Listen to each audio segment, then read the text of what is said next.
Olá, queridos, sejam bem-vindos. Hoje mais uma segunda-feira, onde nós vamos falar mais uma vez da palavra do Senhor. Para mim é uma oportunidade rica que o Senhor me concede de poder transmitir as verdades dele para todos aqueles que têm acesso aqui ao meu Instagram e podem usufruir daquilo que o Senhor tem transmitido para mim. A gente, como é de praxe aqui, vai dar um tempo para as pessoas começar chegando e poder participar aqui da live junto conosco. Elma Mendes entrou aqui, seja bem-vinda, Elma. Mari Vida também, Deus abençoe. Sejam bem-vindas as duas. Lhois 22, seja bem-vindo, meu querido. Amém, graças a Deus. Estamos aqui juntos. Vamos mais uma vez meditar na palavra do Senhor.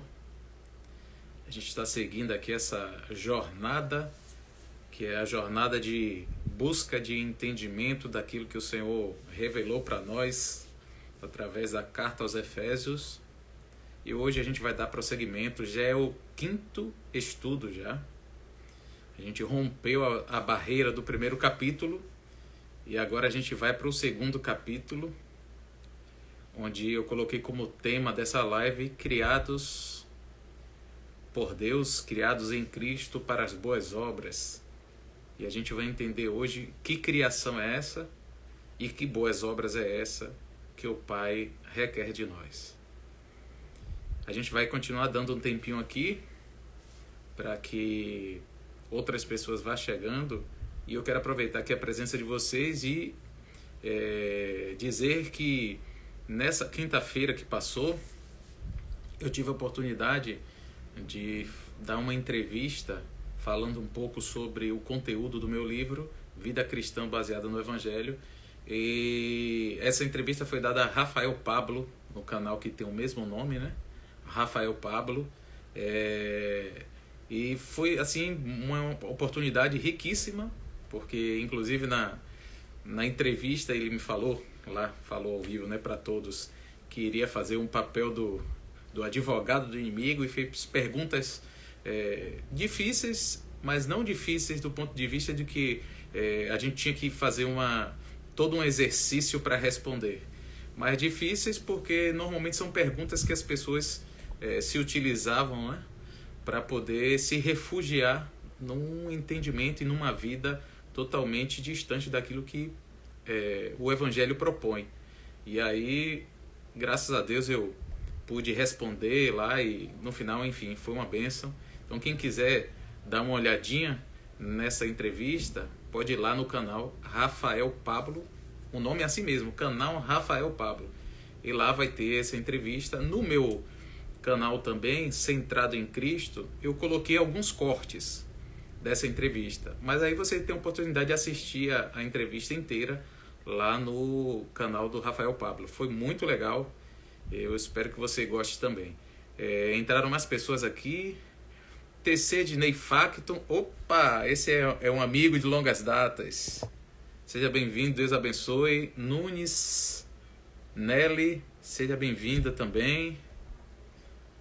Amém. Vamos esperar mais um pouquinho para o Instagram chamar o povo aí, né? Porque a gente começa aqui, mas tem um lapso de tempo em que o Instagram vai chamando as pessoas que me seguem, né? E aí é o tempo que a gente aguarda aqui. Por isso que normalmente no início são menos pessoas, e aí a partir dos primeiros minutos vão chegando as outras pessoas para acompanhar. A gente hoje vai estar, como eu disse, meditando, estudando um pouco sobre Efésios no capítulo 2. Então, se você quiser já adiantar, pegar sua Bíblia, abrir já, deixar em Efésios no capítulo 2, a gente vai meditar hoje do versículo 1 ao versículo 10. Esse é o texto que a gente vai seguir. Claro, eu vou ler aqui com vocês, mas se você quiser acompanhar, você tem essa oportunidade. Eu não vou estar utilizando a linguagem que normalmente eu utilizo, que é a linguagem NVT. Hoje eu vou estar utilizando a Revista e Atualizada, que é uma uma edição mais tradicional, uma tradução mais antiga, num português assim mais formal, mas eu penso que ela também é muito útil para o que a gente vai falar hoje aqui. Luciene Santana, seja bem-vinda, Luciene. A gente vai seguir aqui. E aí, Luciene, que chegou agora, se você tiver com Bíblia na mão, Bíblia fácil, aí você pode abrir também, Luciene, em Efésios, no capítulo 2, para seguir nesse estudo que nós vamos estar fazendo aqui. Sena Josélia, Deus abençoe, Josélia. Essa aqui eu também conheço, irmã querida. Deus abençoe você e sua casa, minha irmã. Em nome de Jesus. Efésios, capítulo 2. Já deu tempo aí de pegar? Só Josélia que chegou agora. Não precisa necessariamente estar com a Bíblia na mão, mas se tiver, é o momento para a gente poder tá pegando o texto e tá acompanhando, certo? Priscila Souza, seja bem-vinda, Priscila. A gente está estudando aqui sobre a carta aos Efésios. Então vamos lá? Efésios, capítulo 2, versículo 1 em diante. Semana passada a gente até fez um pouco diferente, cantou uma música, enfim, teve um período aqui de adoração, mas assim, até certo ponto, gente, é complicado a gente estar tocando ou colocando alguma música, porque infelizmente, ou felizmente, não sei, existe uns algoritmos que ficam caçando o uso de músicas sem autorização. E embora aqui a gente esteja numa live e eu esteja tocando em minha casa, eles, vamos dizer assim, grampeiam também esse tipo de coisa. Tanto que aliás, nem só música na verdade é qualquer palavra, qualquer coisa que tem algum direito autoral. Para vocês terem uma ideia, a primeira live que eu fiz sobre Efésios, a gente fez aqui normalmente, só que alguma coisa que eu falei, que eu confesso a vocês que eu nem sei o que foi realmente, tinha algum tipo de direito autoral em alguma fala, alguma palavra, enfim. E o que é que aconteceu? O Instagram, ele colocou um bloqueio e me avisou que eu não poderia deixar exposto aquela live porque teria direitos autorais. Aí eu contestei, tanto que foi liberada, eu acho que sexta-feira, se eu não me engano agora, que foi liberada a primeira live. Hoje já está disponível para todo mundo assistir. Mas para vocês terem uma ideia, como a gente às vezes fica um pouco limitado aqui nessas plataformas, né? Seja o Instagram, no próprio YouTube, a gente acaba ficando limitado. Mas vamos lá. Efésios, capítulo 2, versículo 1 em diante. Vou tomar só uma aguazinha aqui para a gente começar.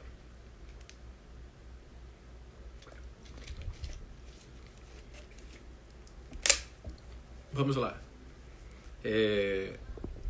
Eu vou começar a ler, a gente vai fazer uma leitura assim, passo a passo, sem pressa, e vai fazendo os comentários de toda essa leitura. Seria muito interessante, para quem está aqui pela primeira vez, ou de repente não pegou desde o início, que pudesse assistir uma parte, pelo menos a parte inicial do capítulo 1. Boa noite, minha querida Cristina Fabiano. Pelo menos da primeira live do estudo aqui aos Efésios, porque lá eu dou um panorama do que é a carta. Então, embora a gente de algum modo vá comentando alguma coisa e trazendo a lembrança, talvez para aqueles que estão ouvindo aqui pela primeira vez, a referência não seja uma referência tão clara, tão nítida assim. Então eu aconselho que quem está ouvindo pela primeira vez, vá lá, está aí registrada, salva nos vídeos, né, daí do meu Instagram, e você pode dar uma olhadinha e ter uma noção do que a gente está falando aqui. Mas vamos lá. Ele nos deu vida, estando vós mortos nos vossos delitos e pecados, nos quais andastes outrora, segundo o curso deste mundo, segundo o príncipe da potestade do ar, do Espírito que agora atua nos filhos da desobediência, entre os quais também todos nós andamos outrora, segundo as inclinações da nossa carne, fazendo a vontade da carne e dos pensamentos. E éramos, por natureza, filhos da ira, como também os demais. Bem, a gente vai parar aqui, nesses 3 primeiros versículos, para a gente poder já seguir no comentário do que o apóstolo Paulo está querendo trazer aqui. Se a gente fizer uma recapitulação daquilo que ele colocou no primeiro capítulo, ele deixa muito evidente que Deus tem uma obra, que essa obra é compartilhada entre o Pai, o Filho e o Espírito Santo, cada um exercendo um papel nesse trabalho, nessa missão.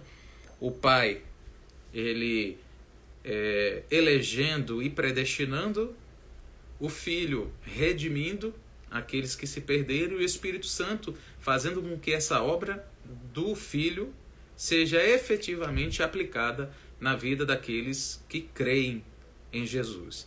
Então ele faz esse panorama, depois ele ora, a gente falou sobre isso também, ele ora para que Deus desse espírito de sabedoria, de conhecimento, para que aquelas pessoas que estavam vivenciando aquela obra, elas pudessem se mover com base na revelação disso que Deus estava fazendo com eles. Bem, chega esse momento aqui no capítulo 2, que de certa forma ele retoma essa ideia. Só que ele retoma de uma outra perspectiva.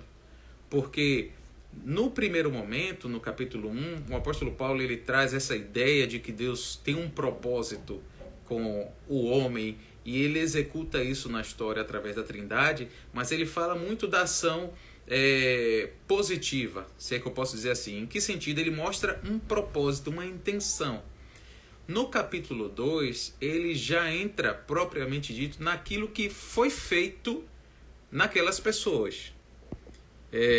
E aí eu vou colocar assim, do ponto de vista de baixo para cima.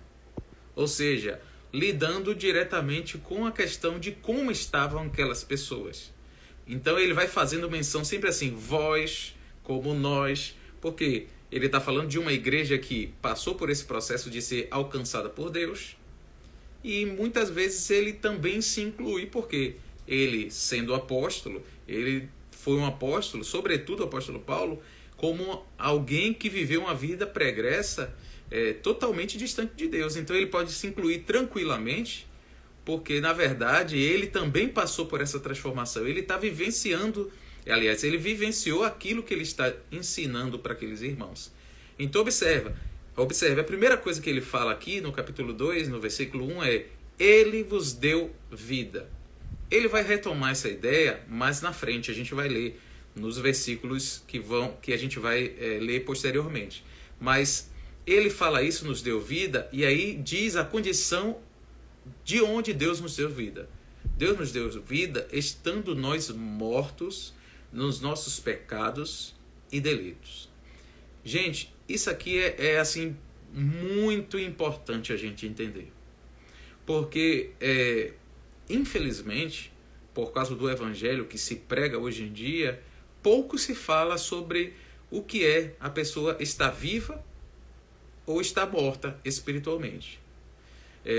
Para vocês terem uma ideia, do jeito que as pessoas colocam hoje em dia, pregando o evangelho, se dá uma ideia de que as pessoas que estão distantes de Deus, que estão ainda nos seus pecados e delitos, vivendo aquela vida que é afastada de uma vida santa, essas pessoas elas têm uma vida normal, mas que ainda está faltando algo.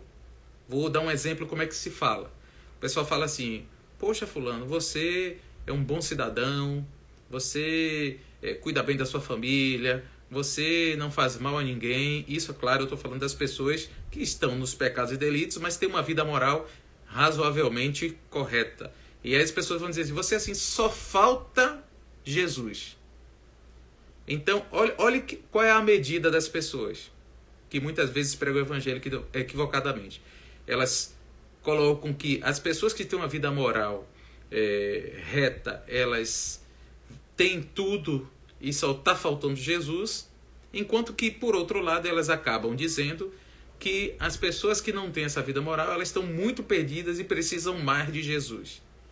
E isso é um equívoco gigantesco, porque quando ela fala isso, ela dá uma ideia de que, usando aqui uma linguagem figurativa, que aquele que vive uma vida bem depravada, perversa, essa pessoa está na UTI, espiritualmente falando, enquanto que a outra, que tem uma vida moral correta, ela está como se tivesse assim apenas enferma, precisam de um medicamento, mas está numa condição melhor.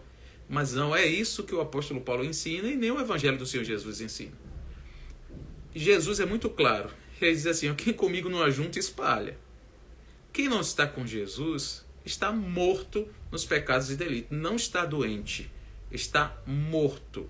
E o que é essa morte? É a pessoa está morta fisicamente? Não, a gente está tratando aqui do aspecto espiritual.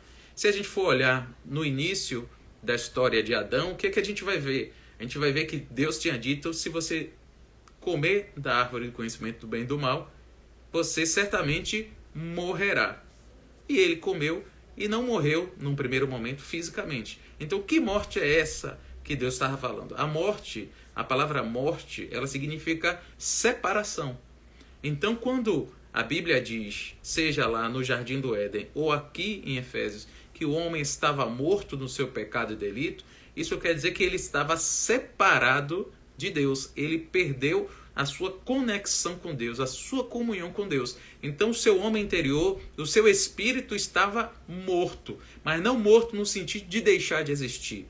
Até porque, se a gente for olhar lá em Tiago, o apóstolo Tiago diz que o corpo sem o espírito, ele morre.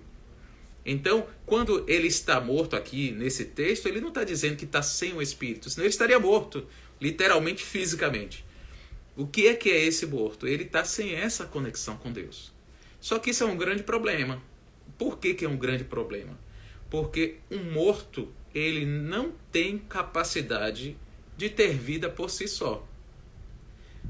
Certamente aqui, você e eu já fomos para vários enterros. Muito provavelmente, aqui eu quero considerar que você não experimentou um milagre de ressurreição, vendo, né? Você foi para todos os enterros e as pessoas estavam lá mortas nos caixões, e as pessoas, pode ter alguma que tentou beijar, abraçar, e aquela pessoa não responde. E ela não responde porque a vida saiu dela. Então as pessoas que Paulo está citando aqui, mortas nos seus pecados e delitos, que eram aqueles irmãos efésios, que era eu e você antes de conhecer o Senhor Jesus, nós estávamos nessa situação. Nós não tínhamos condições por nós mesmos de poder ter uma vida com Deus. Aí alguém pode perguntar: mas como que eu não tinha condições de ter uma vida com Deus? Se foi eu que me entreguei a Jesus. Aí é que está interessante, porque quando ele começa, ele diz assim: ele nos deu vida. Na verdade, queridos, o fato de nós termos ouvido do Evangelho, o fato de nós termos entregue a nossa vida a Jesus, começou primeiro com a ação do Espírito Santo dentro de nós, gerando vida no nosso coração, para que, a partir disso, nós respondêssemos à chamada do Evangelho de arrependimento e de fé na obra de Jesus. Então, é muito importante a gente entender que estar morto nos pecados e delitos literalmente estar separado da vida de Deus e não ter condições de solucionar essa situação em que a gente está. Por isso é que ele precisou nos dar vida. Por isso é que ele precisou agir antes de qualquer outra ação nossa para poder nos dar condições de respondermos aquilo que precisávamos fazer para ele. Tem uma coisa interessante também. Na continuação desses versículos, a gente vê que está morto nos pecados e delitos, o que é?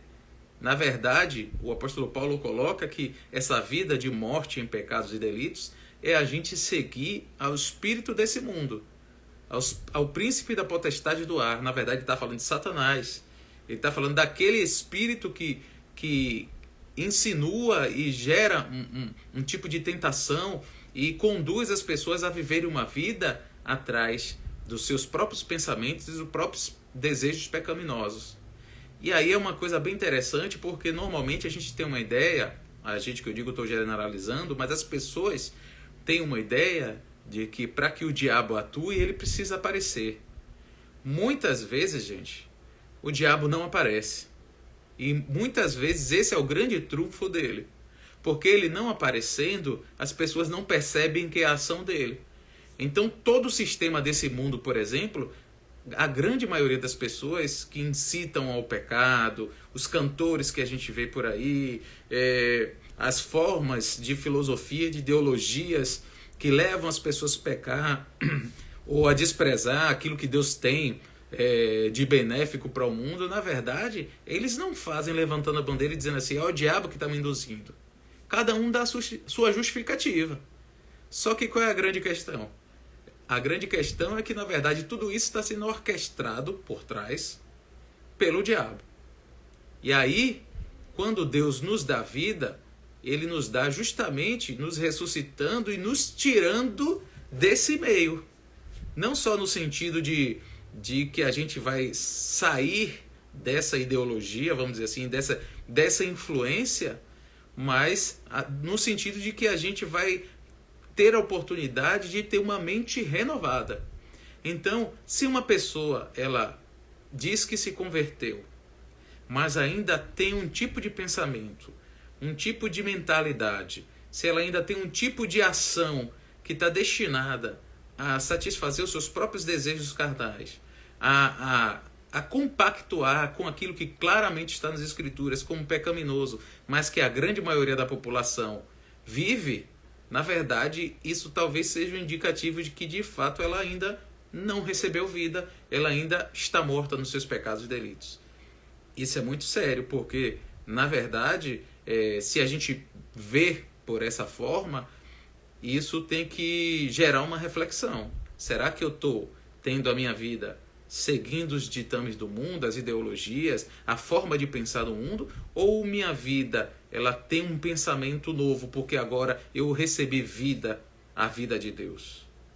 Então, isso é uma coisa importante para a gente estar pensando, e é o que o apóstolo Paulo traz, que Deus nos deu vida tirando justamente dessa situação pecaminosa. E aí ele continua, a gente está no verso 4.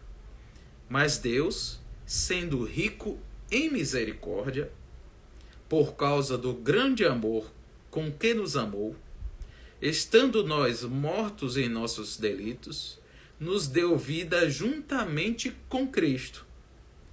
Pela graça sois salvos. E juntamente com Ele, nos ressuscitou e nos fez assentar nos lugares celestiais em Cristo Jesus. Essa parte aqui também, queridos, é bem interessante, porque ele retoma o fato de Deus nos ter dado vida, mas ele não retoma mais dizendo que nós estávamos presos nos pecados e delitos. Ele toma essa vida que Deus nos deu, nos tirando dos delitos, mas não enfatizando isso, enfatizando aquilo que fez com que a gente alcançasse essa vida. Porque o que é que o apóstolo Paulo está dizendo aqui? Houve um milagre. Esse dar vida não é um jeito figurativo de dizer que agora a gente se converteu. O apóstolo Paulo está dizendo que houve um milagre que rompeu o espaço-tempo. Por quê? Porque ele diz que nós ressuscitamos juntamente com Cristo. Mas para pensar comigo. Como que juntamente com Cristo se Jesus morreu há pelo menos 2022 anos atrás? Como é que eu recebi vida e recebi vida naquele momento? Na verdade, olha o que acontece. Lembra que eu disse que o Espírito Santo, isso está no final do capítulo 1, ele é aquele que aplica a obra de Jesus na nossa vida? Pronto. O que é que isso significa? Isso significa que, embora Jesus tenha vivido há 2000 anos atrás e ele tenha feito o seu sacrifício, entregue a sua vida, morreu na cruz por nós há 2000 anos atrás, o Espírito Santo, quando opera na nossa vida e nos faz unidos a ele, sobretudo quando nós nos batizamos, quando isso acontece, é como se o Espírito Santo nos transportasse espiritualmente. Isso quer dizer que aquilo que Jesus vivenciou, na verdade, passa a ser a nossa vivência. É como se houvesse uma conexão de tempos. É como se, quando Jesus morreu, mesmo nós há 2000 anos depois, né, da morte dele, nós estivéssemos naquele momento junto com ele, morrendo e ressuscitando. Porque o texto diz isso. O texto diz que nós morremos com ele, mas diz que nós ressuscitamos com ele. Então, se nós morremos e ressuscitamos com ele, com essa nova vida que ele nos deu, a gente pode usufruir dessa nova disposição, dessa nova vida que Deus requer para aqueles que foram vivificados por ele. E aí tem uma coisa bem interessante. Gente, no mundo espiritual mostrado na Bíblia, tem algumas coisas bem interessantes a gente falar aqui. Quando a gente fala do pecado, a gente faz muito referência a Adão, porque Adão foi o primeiro que pecou. E a Bíblia diz lá em Romanos 5 que o pecado entrou no mundo através de Adão. E entrou no mundo não só porque ele pecou e depois ele saiu disseminando o pecado, mas entrou no mundo porque Adão era como se fosse uma forma da humanidade. Então, se Adão pecou, todas as formas, ou seja, todos os seres humanos que saíssem deles, iam sair com a mesma tendência pecaminosa. E foi assim que aconteceu. Inclusive nós, quando nascemos com a mesma tendência pecaminosa que recebemos por herança de Adão. Só que quando nós nos convertemos, quando nós somos alcançados pelo Senhor, é como nós passássemos por outra forma. Olha o que o texto diz: nós juntamente com Cristo recebemos vida. Então, se entramos em outra forma, e a forma, no caso Jesus, era uma forma que não é mais defeituosa, mas é uma forma sadia, uma forma perfeita, nós, através dessa conexão com Jesus, podemos sair uma forma nova. Mas não só isso. Assim como em Adão, todos os que nasceram mortos, aqueles que nasceram em Jesus, eles não só tiveram uma nova vida, como podem agora estar em Jesus, no lugar onde Jesus está. E aí olha o que o texto diz. O texto diz que nós ressuscitamos com Cristo, estamos assentados nas regiões celestiais em Cristo.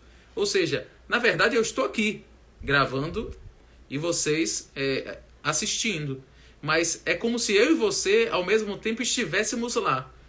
Não porque fisicamente a gente está lá, mas porque unidos a Ele nós estamos lá na representação dele. O que é que isso quer dizer? Isso quer dizer que nós estamos pertos, nós estamos próximos, nós estamos usufruindo de tudo aquilo que nas regiões celestiais Jesus, como Filho, tem diante de Deus. E isso é uma bênção sem precedente. Porque imagine você, eu e você, pecadores ainda, embora com a nova natureza, unidos a Jesus, somos participantes das bênçãos que Deus tem reservada como promessa para Jesus. Tem uma música muito antiga, se eu não me engano, é de Ludmilla Ferber, que diz assim: tudo que Jesus conquistou na cruz é direito nosso, é nossa herança. E na verdade, isso é a plena verdade. Na verdade, isso é a plena verdade. Por quê? Porque Jesus conquistou da cruz, e aí, inclusive a vida eterna, a vida com um poder inesgotável de Deus, é dada a Jesus com toda autoridade. Enfim, Jesus ascende aos céus e agora está sentado nas regiões celestiais. E nós, que estamos unidos a Ele, também temos esse mesmo privilégio de recebermos as mesmas bênçãos. Nós somos herdeiros de Deus e co-herdeiros com Cristo. Ou seja, tudo que Jesus recebeu de herança do Pai, nós, unidos a eles, nós recebemos essa herança como benefício também por estarmos unidos a Cristo. Detalhe, o texto diz que Deus, sendo rico em misericórdia, com grande amor com quem nos amou, nos deu vida. E aí, olha que coisa interessante. Tudo isso que eu comentei que a gente recebe por estar unido a Jesus, inclusive o privilégio de estar sentado nas regiões celestiais, tudo isso aconteceu porque Deus foi rico em misericórdia e com grande amor nos amou. Então, queridos, a gente tem que de fato louvar a Deus, de fato ter um coração grato. Sobretudo quando a gente dia após dia ainda olha para nós e percebe o quanto que de debilidades ainda temos, o quanto que ainda precisamos melhorar no que diz respeito a uma vida mais parecida com a do próprio Jesus. No entanto, tudo isso não pode apagar o grande amor com que Deus nos amou. Porque foi o amor com que Deus nos amou que nos fez de pessoas perdidas, mortas nos pecados e delitos, agora nos fez, como alguém que está como co-herdeiro de Cristo e habitando nos lugares celestiais juntamente com Ele. Dando prosseguimento aqui, a gente vai ver duas coisas. Eu vou até pular um versículo, que é o versículo 7, mas depois eu vou voltar nele. Eu vou para o versículo 8. O versículo 8 diz assim: porque pela graça sois salvos, mediante a fé. E isto não vem de vós, é dom de Deus, não de obras, para que ninguém se glorie. Gente, depois de tudo isso que a gente comentou aqui, relacionado ao que Deus fez conosco, nos tirando da condição de morte eterna, de desconexão com Deus e nos unindo a Jesus, nos fazendo viver uma realidade diferente, imagine você que essa condição de graça manifestada a nós é justamente essa disposição que nos faz ser salvos. E esse texto é bem interessante porque ele diz assim: não é por obras, para que ninguém se glorie. Gente, pense você comigo. Imagine a pessoa mais santa que você conhece. Talvez até você pense que seja você. Enfim, pense a pessoa mais correta possível diante de Deus. Essa pessoa ainda continua pecadora. Por mais que ela se esforce, por mais que ela seja zelosa pela vontade de Deus, em algum momento ela peca. E esse pecado já desqualifica, no que diz respeito ao mérito, de ela alcançar a eternidade, a viver eternamente com Deus. Então, a ideia de alguém acreditar que pelo fato dela ser, totalmente definida em fazer a vontade de Deus, é isso que faz com que ela seja salva, isso é um engano. Porque o zelo pode ser pleno, mas esse zelo não livra dela continuar sendo pecadora. E ela não pode se gloriar disso, é o que o texto diz aqui. Porque no final das contas, a salvação é pela graça do Senhor, mediante a fé. A fé em quê? A fé em que Deus, o próprio Deus, mandou seu Filho Jesus para morrer na cruz, para que todo aquele que nele crê não pereça, mas tenha vida eterna. Então, a nossa salvação, a salvação prometida e processada por Deus na nossa vida, ela não foi porque a gente se definiu em algum momento em agir corretamente. Ou muito menos depois de salvos, de entregarmos nossa vida a Jesus, de andarmos uma vida santa. Na verdade, a salvação é única e exclusivamente pela graça dele, pela disposição dele de abençoar quem não merece, de dar vida a quem não merece, no caso, eu e você. Não merecíamos antes, quando estávamos no mundo, porque vivíamos nos seguindo o que o mundo coloca, mas hoje ainda não merecemos, porque por mais que nos esforcemos, ainda somos pecadores. Então é a graça de Deus que nos salva. É a graça de Deus que faz com que a gente possa ter esperança de vida eterna. Porque nós, crendo no Senhor Jesus, crendo na obra que Ele fez por nós, nós descansamos nessa promessa de que Ele concede vida e vida eterna para aqueles que creem na obra de Jesus. Com isso, eu estou querendo dizer que a pessoa que entregou a vida a Jesus e que crê que pela graça é salvo, ele pode viver uma vida como vivia antigamente, nos seus pecados e delitos, ou como vive hoje, uma vida mais correta, mas, no entanto, sem tanto zelo por obedecer à vontade de Deus? Não. Muito pelo contrário, ele vai se dedicar sim. Ele vai se esforçar para viver uma vida santa. Só que a grande questão é que ele busca viver essa vida não para ser salvo. Porque salvo ele já foi pela graça. Ele busca viver uma vida santa porque, na verdade, a vida santa é a única vida que diz respeito àqueles que foram salvos pela graça. Não existe uma vida diferente de uma vida de santificação para aqueles que foram resgatados por Deus. Retomando o texto que a gente meditou lá no iniciozinho da nossa série, falando sobre Efésios no capítulo 1, que Deus nos elegeu, aí diz assim, ó, Deus nos escolheu antes da fundação do mundo para que fôssemos santos e irrepreensíveis. Então, vamos entender como é que se processa a ordem disso. Ele nos salva pela graça? Ótimo, nos salvou pela graça. Agora, nós, uma vez salvos por ela, nós temos que entender o quê? Que ele nos escolheu não só no momento da nossa salvação, vamos dizer assim, no momento que nós nos convertemos, mas ele já não tinha nos escolhido antes da fundação do mundo para que agora tivéssemos uma vida santa. Então, a vida santa não é uma vida para ganhar a salvação, porque não é pelas obras. Na verdade, a vida santa é para corresponder à graça que foi manifestada sobre nossas vidas, fazendo com que, uma vez perdido, agora nós fôssemos encontrados e vivêssemos como filho de Deus. E aí, gente, para encerrar, a gente vai colocar aqui duas coisas que são os motivos pelos quais Deus fez essa obra na nossa vida. Poxa, se alguém perguntar para você assim, por que Deus fez isso na sua vida? Por que Deus pegou você em pecado, morto, que não tinha esperança, não tinha salvação, distante da vida de Deus? Por que Ele pegou você, te deu vida?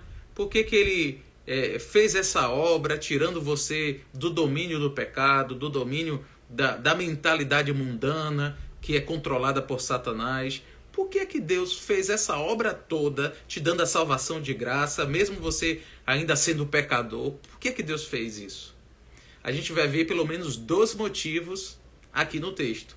Primeiro, por aquele versículo que eu pulei, e que agora eu vou retornar, o versículo 7, e depois pelo versículo 10. Essas são as duas respostas que você pode dar. O do motivo, né? Por que Deus fez essa obra na minha vida e na sua vida.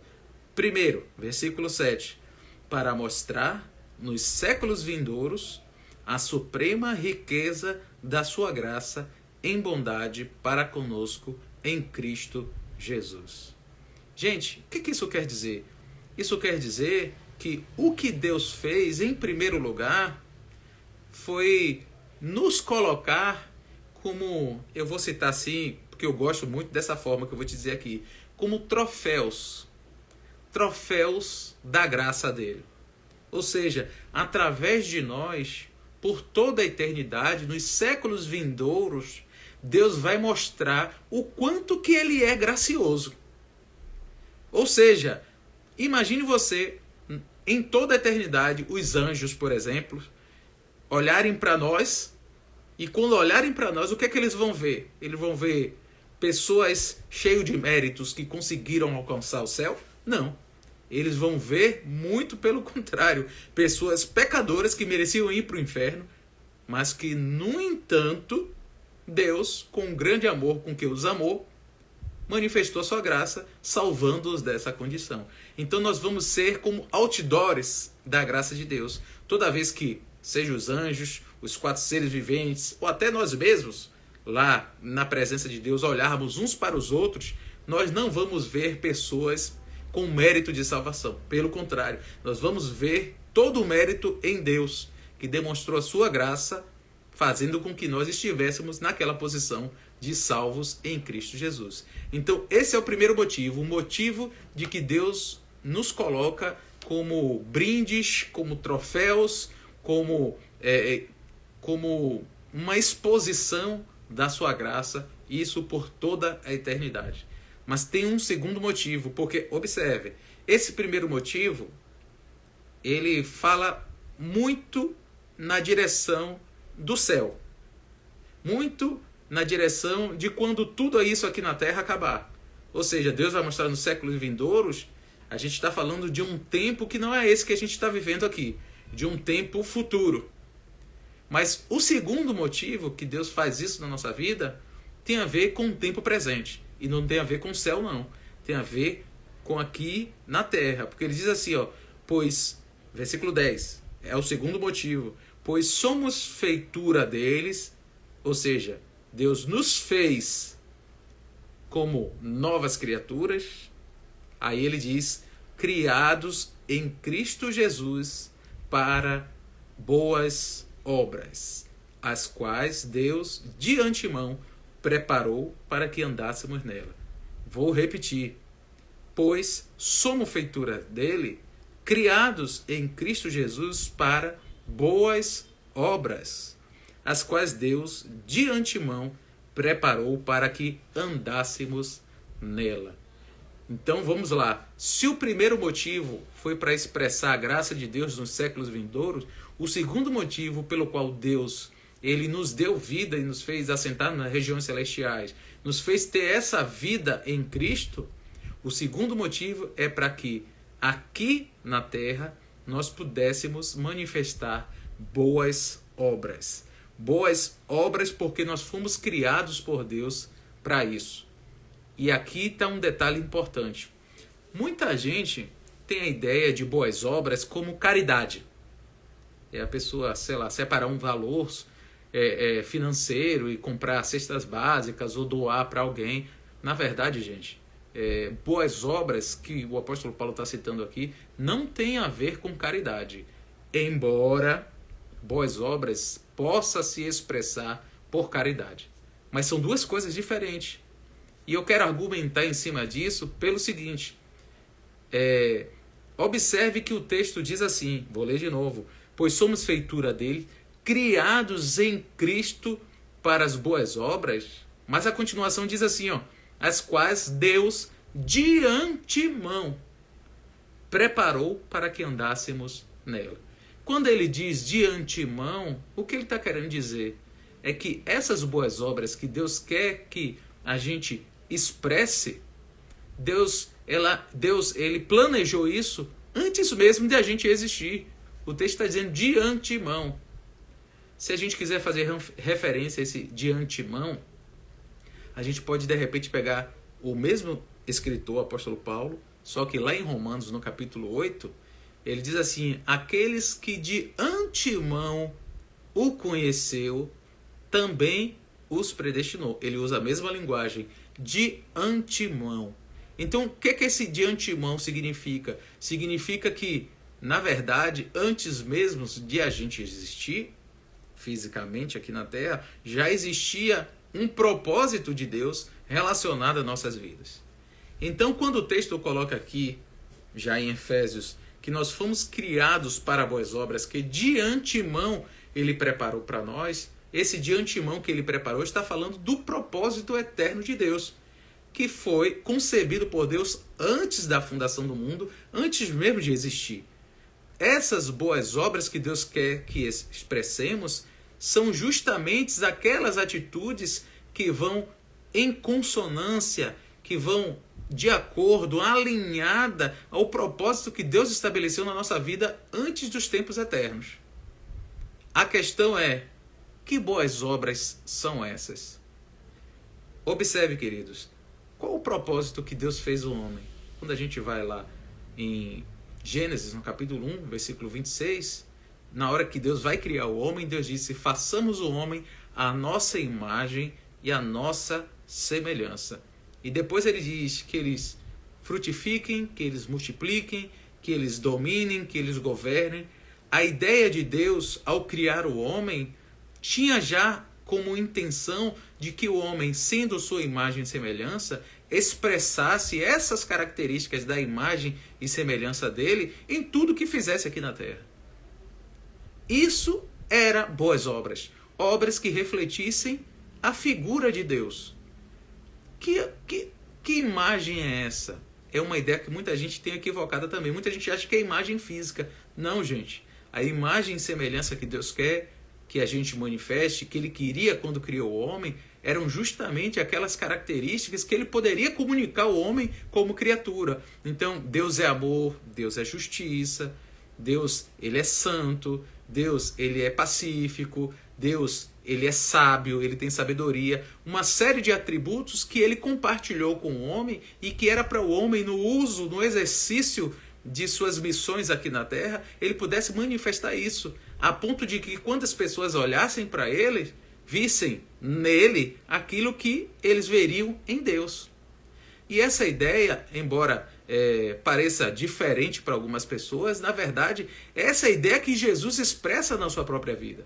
Porque lembrem vocês, quando Jesus chega aqui e que está fazendo tudo o que está fazendo e lidar com as pessoas, Filipe, lá em João 14, diz assim: Senhor, mostra-nos o Pai.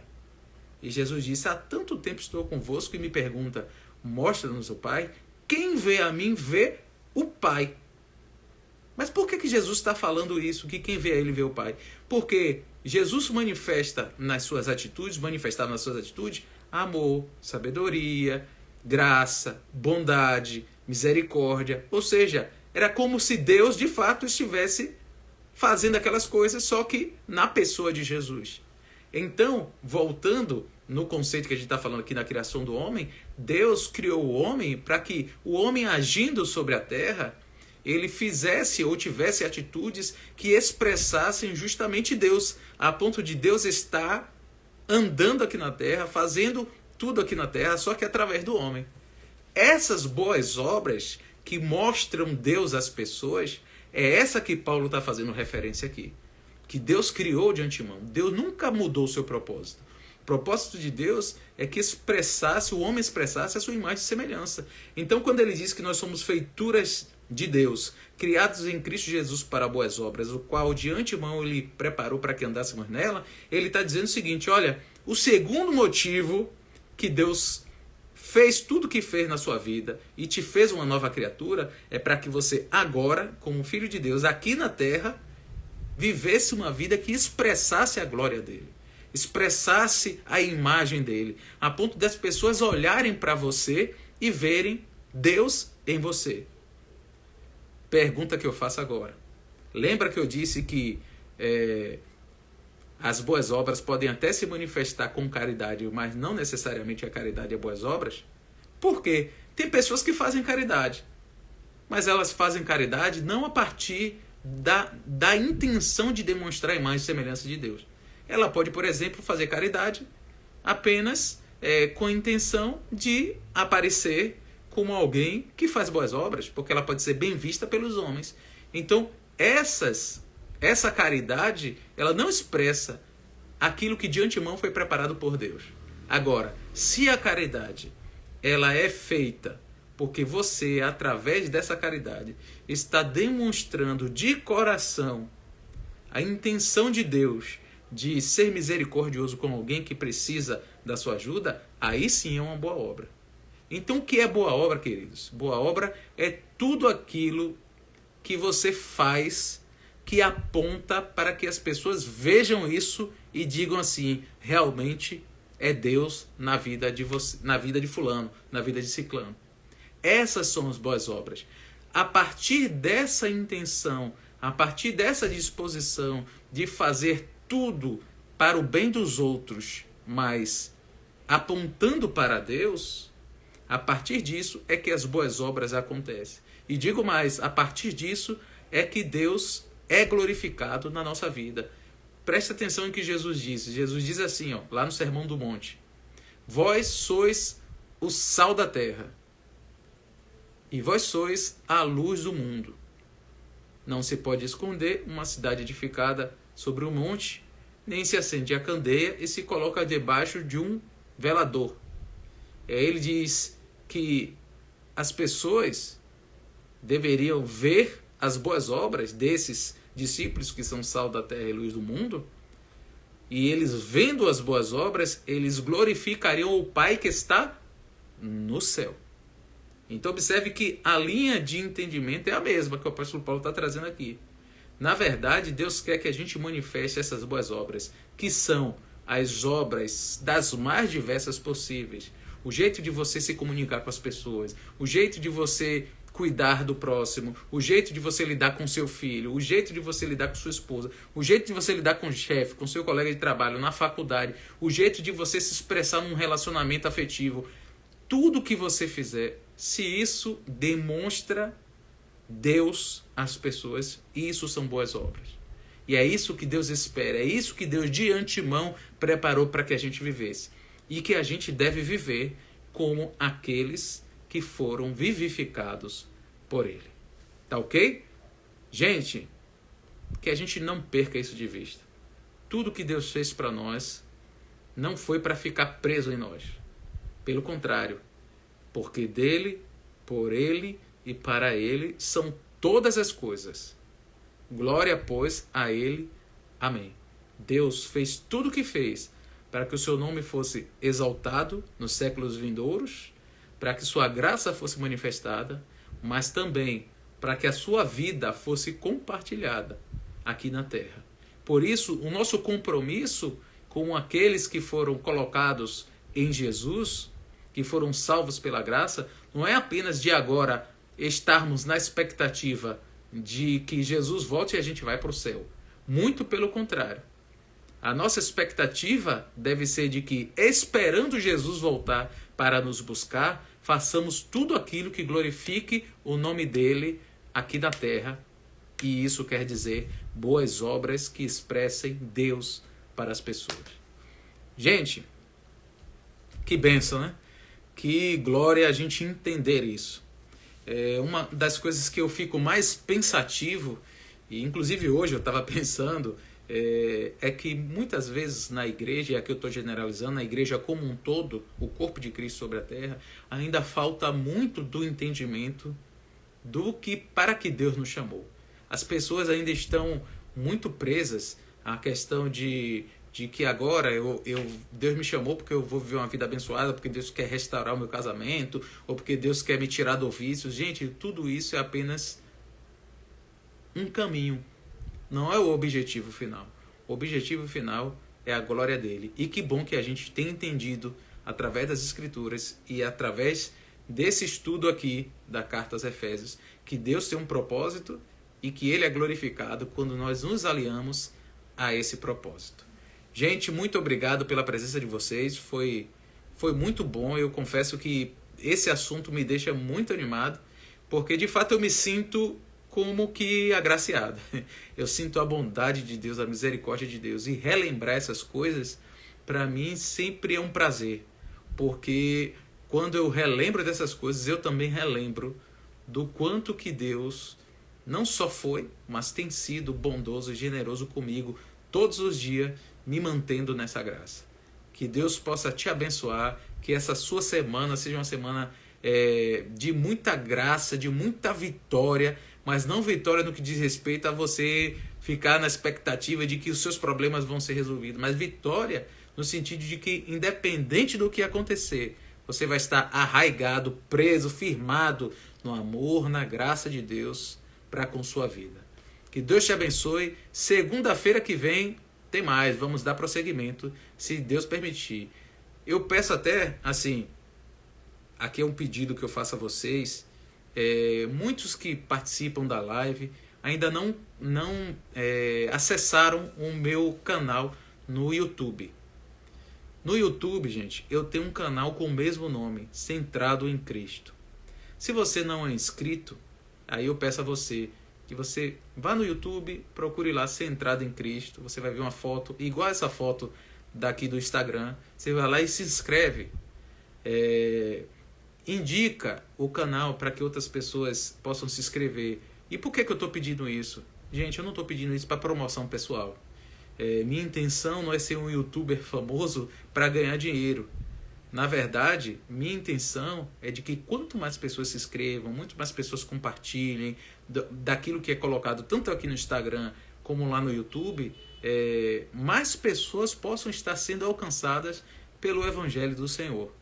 Então, o meu desejo, na verdade, ao pedir isso a você, é de ter oportunidade de ser mais uma voz para falar do amor de Deus para as pessoas, para falar do Evangelho genuíno que salva as pessoas daquilo que elas vivem, que inclusive pode ser a religiosidade. E eu só posso fazer isso se você me ajudar. Então, vá lá no YouTube, se inscreva lá, Centrado em Cristo. Se você não me segue aqui, você coloca. Compartilhe, seja essa mensagem, os vídeos que tem lá no YouTube, enfim.